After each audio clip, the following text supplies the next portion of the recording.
उलमा की तरफ दौड़ने वालों, मशाइख की तरफ दौड़ने वालों, सादात की तरफ दौड़ने वालों, मुझे इतना बताओ, क्या कभी तुमने अपने बाप के भी हाथ चूमे? क्या कभी तुमने अपनी माँ के भी हाथ चूमे? तेरे पीर के पास तो हाथ चूमने वालों की कतार लगी है, उसके पास तू जाए न जाए वहां कोई कमी नहीं, लेकिन तेरे बाप के लिए तेरे सिवा कोई नहीं है, तेरी माँ के पास तेरे सिवा कोई नहीं है। माँ बापों को लात मारकर, माँ बापों को तरसा कर, माँ बापों को तड़पा कर तुम खुदा को कभी राजी नहीं कर सकते। इसलिए मेरी कौम के जवानों, अगर चाहते हो कि शबे बारात में अल्लाह तुम्हारी बेहिसाब मगफिरत करे, तो पहले अपनी माँ के कदमों को पकड़ो, पहले अपने बाप के कदमों को पकड़ो, और सुन लो, दुआओं के चक्कर में कभी इसका दर, कभी उसका दर, कभी उसका दर, किसी की दुआ में गारंटी नहीं है। मेरी ये जुमले कभी कभी कमर्शियल लोगों को तल्ख लगते हैं, लोग मुझसे इस पे लड़ते भी हैं, तू कौम को बेअदब बना के छोड़ेगा। मैंने कहा मैं कभी बेअदब नहीं बनाता। क्यों? इसलिए कि कौम तुम्हारी भी बावफा नहीं हो सकती जब तक ये माँ बाप की वफादार ना। जो माँ बाप से वफा ना करे वो पीर से वफा करेगा। अगर पीराने निजाम की सोच ये बनी है कि माँ बाप का बेवफा मेरा वफादार होगा, तो मैं कहता हूं ये गलत है। और कोई पढ़ा लिखा पीर ये कहता भी नहीं, हमारा सुन्नी पीर, चंद जाहिल जो घुस गए इस सफ में उनकी बात कर रहा हूं। आप जानते हैं, एक शख्स के बारे में मैंने अपने उस्ताद से सुना, वो कह रहे थे, उसने गाड़ी पे लिखा था पीर का करम। पूछो पीर का करम, खैरियत पीर का करम। मैं ये भी लोगों को कहता हूं पीर का करम बाद में कहो, पहले अल्हम्दुलिल्लाह कहो, क्योंकि ये अल्लाह के रसूल की सुन्नत है। ये मैं इतना जरूर आपको कहूंगा। हाँ, चंद दिनों के बाद किसी ने पूछा खैरियत, तो कहा अल्लाह का करम। कहा क्यों भाई आज जुमला बदल गया? तो कहा पीर साहब को घर बुलाया था, फातिहा के लिए नहीं आए, तो मैंने बैत तोड़ दी। ये कौम का हाल है, ये कौम का हाल है। मैं कह रहा हूं मेरी बात बुरा मत मानना, हमें अपनी कौम को वो बातें सिखानी होगी जो मदीने के ताजदार ने अपने असहाब को सिखाई थी। हमें तो वही बात करनी है। याद रखिए, किसी को बुरा लगता है लगे, हो सकता यही होगा ज्यादा से ज्यादा आइंदा अहमदाबाद वाले नहीं बुलाएंगे, लेकिन अल्लाह को गवाह बना के कहता हूं, ना मुझे तकरीर का शौक, ना अहमदाबाद आने का शौक, मुझे कभी भी शौक नहीं। लेकिन अगर ये बात हक है और हक है, तो पहले आपकी जबान से अल्हम्दुलिल्लाह निकलना चाहिए। क्यों? क्योंकि तुम्हारे बाप आदम ने जो सबसे पहला जुमला कहा था वो यही कहा था, अल्हम्दुलिल्लाह। याद रखना, पहले अल्हम्दुलिल्लाह, फिर पीर का करम, फिर किसी बुजुर्ग का करम। क्यों? इसलिए कि सबका करम खुदा के करम का मोहताज है। हाँ, इतना याद रखना।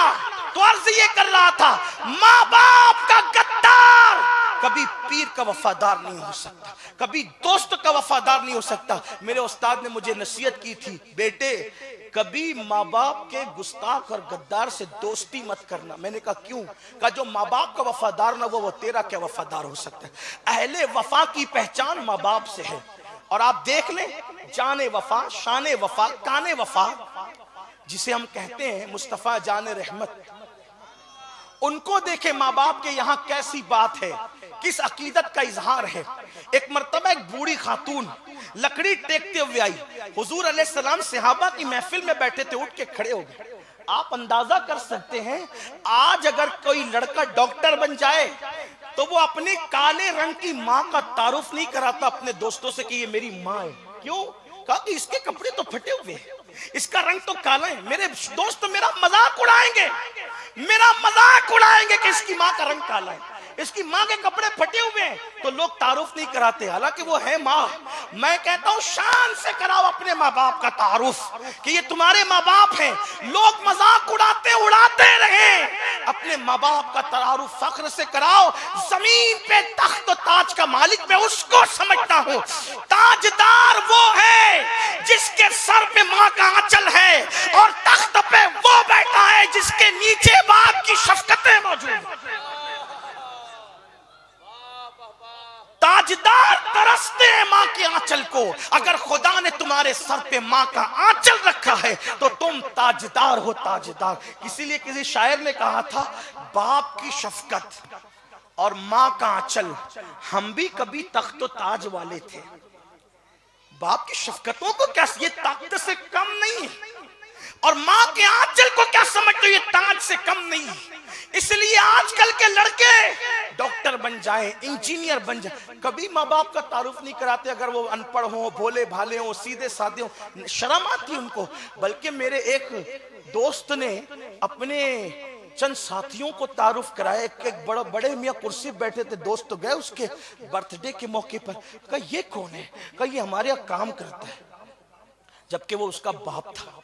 सादे कपड़े में बैठा, उस बदबख्त को ये नहीं पता था कि ये खुद सादे पहनकर मुझे कीमती पहनाता है, ये खुद हल्के कपड़े इस्तेमाल करके मुझे भारी पहनाता। इसने मेहनत की, मजदूरी की, और मुझे अच्छे कीमती कपड़े पहनाकर कीमती स्कूल में भेजा। एहसान फरामोश हो गई दुनिया इतनी। और सोचो तो सही, ऐसे लोगों को तरक्की मिलेगी जो माँ बाप को काम वाले के हवाले से तारुफ कराए।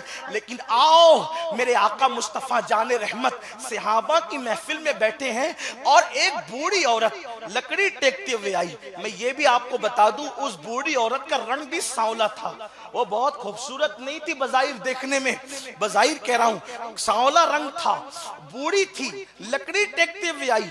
उम्र ज्यादा होने की वजह से चेहरे पे झुर्रियां पड़ी हुई थी। हुजूर उसके लिए उठ के खड़े हो गए, हुजूर उसके लिए उठ के खड़े हो गए, और अपनी वो चादर जिसको मुज़म्मिल और मुद्दस्सिर वाली चादर कहते हैं, हुजूर ने वो बिछाई, और बिछा करके उस खातून को पहले उस पे बिठाया, फिर उसके बाद आका उसके पास बैठे। सहाबा को रश्क आया, अल्लाह अकबर, जिसके तलवे अर्श चूम कर मेराज पाता है, वो रसूल जिसके लिए अपनी चादर बिछाए, ये औरत है कौन? और उससे इतना प्यार करें कि पहले उसको बिठाए फिर खुद बैठे। जब वो जाने लगी उठकर, तो पूछा सहाबा ने, ये खुशबख्त खातून कौन है आका? तो मेरे आका ने फरमाया, ये मेरी दूध पिलाने वाली माँ हलीमा सादिया है।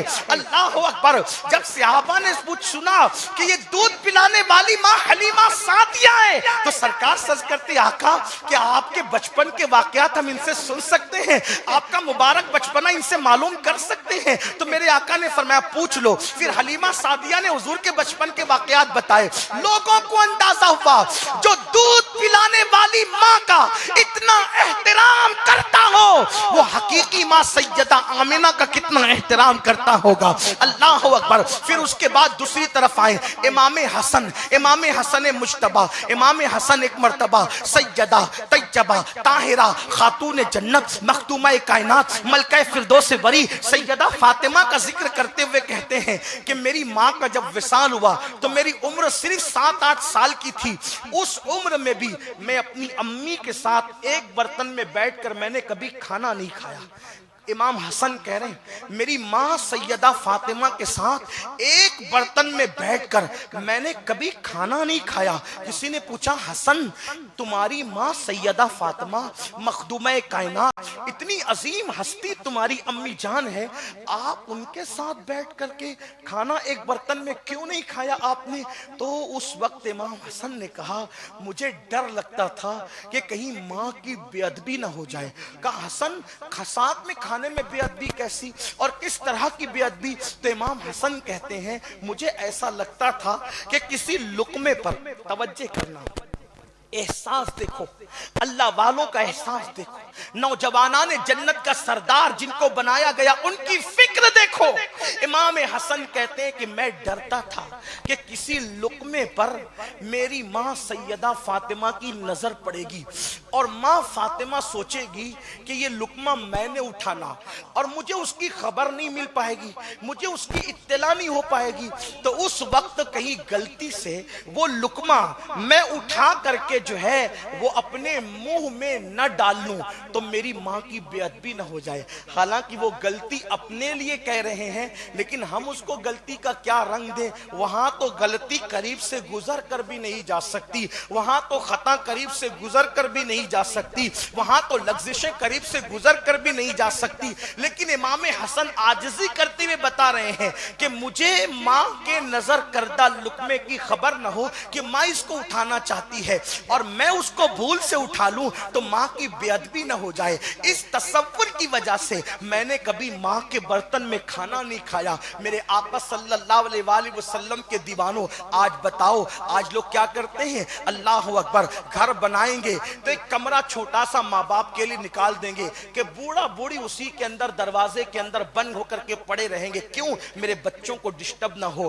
میری بیوی کو جو ہے وہ خلل نہ ہو۔ آپ سے پوچھنا چاہتا ہوں، کیا ہمارے ساتھ بھی ہمارے ماں باپ نے یہی سلوک کیا تھا؟ نہیں، آج ماں باپ کی ناقدری ہو رہی ہے، اور ناقدری کی بنیاد پہ یاد رکھنا، دنیا میں کوئی کسی کتنی بھی عبادت کر لے، کتنی بھی ریاضت کر لے، کتنا بھی متقی ہو جائے، ماں باپ ناراض ہے تو خدا اس کی عبادت کو اس کے منہ پہ مار دے گا، اللہ اس کی عبادت کو قبول نہیں کرے گا۔ امام اہل سنت سیدی اعلیٰ حضرت امام احمد رضا خان محدث بریلوی ماں باپ کا حقوق بتاتے ہوئے بتاتے ہیں کہ ماں باپ کا ادب کیا ہے۔ میں سمجھتا ہوں کہ معذرت کے ساتھ شاید ہم میں سے کوئی اس پر عمل نہیں کرتا۔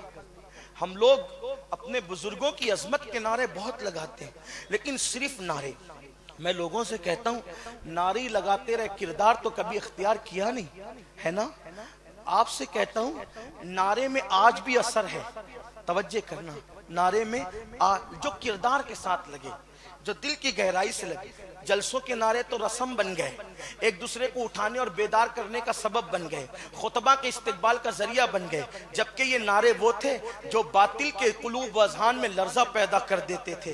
آج بھی نعرے میں تاثیر ہے۔ اگر آپ سوچتے ہیں کہ نعرے میں تاثیر نہیں تو میں ایک بات کہتا ہوں، ایک گمنام لڑکی کرناٹک کی ایک مرتبہ نہیں 3 مرتبہ صرف ہاتھ اٹھا کر کردار کی پاکیزگی کے ساتھ اللہ اکبر اللہ اکبر اللہ اکبر کہتی ہے تو گمنام سی لڑکی کے پوری دنیا میں ڈنکے بجنے لگتے ہیں۔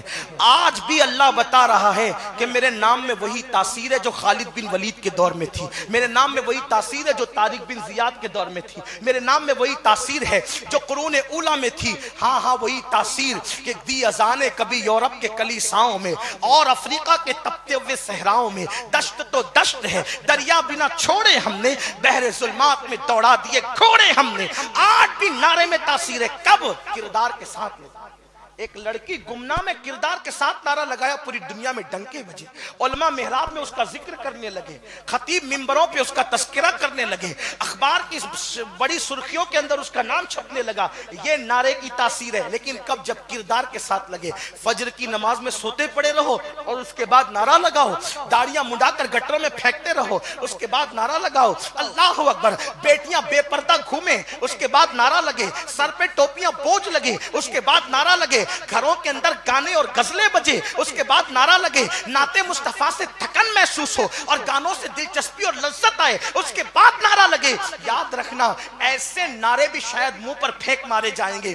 کردار سے دوری اور نعروں سے قربت، یہ جذباتی نعرے کسی قوم کو نہ عزت دلاتے ہیں نہ کبھی دلا سکیں گے جب تک کردار کی طرف نہیں آئیں گے۔ تو میرے آقا علیہ السلام کے دیوانوں، میری قوم کے جوانوں سن لو، اللہ کے رسول فرماتے ہیں کہ ماں باپ کی نافرمانی کرنا، ماں باپ کی نافرمانی گناہ